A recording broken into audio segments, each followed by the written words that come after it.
Bonjour monsieur. Bonjour. Alors on vous rencontre dans le cadre de la préparation des élections municipales qui auront lieu en 2014. Après avoir rencontré quelques-uns de vos concurrents, c'est à vous à qui je dois poser la question. 6 mois après les législatives, quelles leçons tirez-vous des récentes élections ? Dans le Var, ça a été une élection difficile, même si pour le Front de gauche, Jean-Luc Mélenchon réalisait au présidentiel entre 10 et 11% sur ce département, ce qui est plutôt une bonne chose, un vrai poids d'appui. Et puis évidemment, on a subi les législatives comme dans beaucoup d'autres endroits, où il y a eu un effet effectivement vote utile, malheureusement moins fort qu'ailleurs, puisque l'UMP a obtenu 8 députés sur 8. Mais je pense que ça renvoie aussi à la gauche dans son ensemble, qu'elle doit être plus présente sur le terrain, beaucoup plus travailler auprès de nos concitoyens, travailler sur le front, travailler sur des propositions pour convaincre nos concitoyens de nous faire confiance.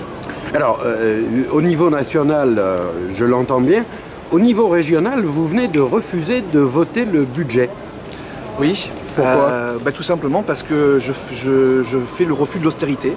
Et le budget qui nous était proposé à la région PACA cette année était un budget qui entrait dans une logique austéritaire. C'est-à-dire que pour faire plaisir aux agences de notation, je vous fais très vite, on a mis en place des ratios et du fait de réduction de dépenses, notamment dans la direction des associations, pour moi c'est une logique qui n'est pas acceptable. C'est pas le contrat sur lequel on a été élu en 2010 avec Michel Vauzel. La logique c'était au contraire de servir de bouclier social à nos concitoyens et à la crise et à l'époque aux mesures du gouvernement Sarkozy. Et aujourd'hui, on se voit appliquer un budget qui réduit les aides aux subventions, qui réduit les investissements, ce qui veut dire quand on réduit les investissements publics, on réduit l'emploi. Et à mon avis, ce sont des mauvais choix pour notre région. Et c'est pour ça que j'ai fait le choix de voter contre. Alors, venons-en, si vous le voulez bien, au municipal. Au niveau du département, quelle sera la stratégie du Front de gauche ? La stratégie, du Front de gauche, mais notamment du parti de gauche que je représente, c'est partout où nous pouvons faire des listes autonome du Front de gauche, au premier tour. Voilà, l'objectif, il est de dire aujourd'hui, nous disons, à gauche, il y a 2 lignes politiques. C'est aux électeurs de choisir entre ces 2 lignes. Soit l'accompagnement social-libéral, voire le social-libéralisme du gouvernement Hollande et de ses représentants ici, soit une ligne clairement de refus de l'austérité et de lutte contre la finance. C'est aujourd'hui ce que nous proposons. Et ce qui va être proposé dans le maximum de communes du département. Mais c'est-à-dire que si on prend l'exemple précis de grandes villes comme la Seine-sur-Mer, ou comme Toulon, ouais. Quelle sera votre position ? Je l'ai déclaré assez ouvertement. Pour nous, c'est des listes Front de gauche au premier tour. Et puis les électeurs y tranchent. Et effectivement, au second tour, l'objectif, ce sera toujours de battre la droite et l'extrême droite. On se rassemblera. Mais on verra qui arrivera en tête à gauche. Et le rassemblement se fera autour de la liste arrivée en tête. Et nous disons clairement, le Front de gauche, nous voulons passer en tête à gauche.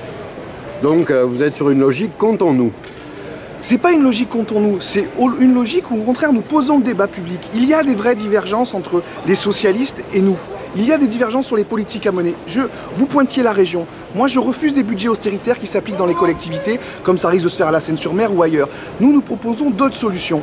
Donc, à un moment donné, nous mettons ça sur la place publique, sur le débat, et c'est ce que nous allons faire dans les prochaines semaines, ce que nous faisons sur le terrain, rencontrer nos concitoyens, les faire débattre de questions fortes. On va faire un débat sur la gratuité dans les transports. C'est un vrai choix de société, et c'est un refus clair des politiques d'austérité. Donc, à un moment donné, on met ça sur la table, et si nos concitoyens considèrent que nous avons raison, qu'ils nous fassent confiance. Et l'objectif, effectivement, c'est de passer en tête de la gauche. Eh bien, écoutez, je vous remercie, je vous souhaite bon courage et à très bientôt. Merci à vous.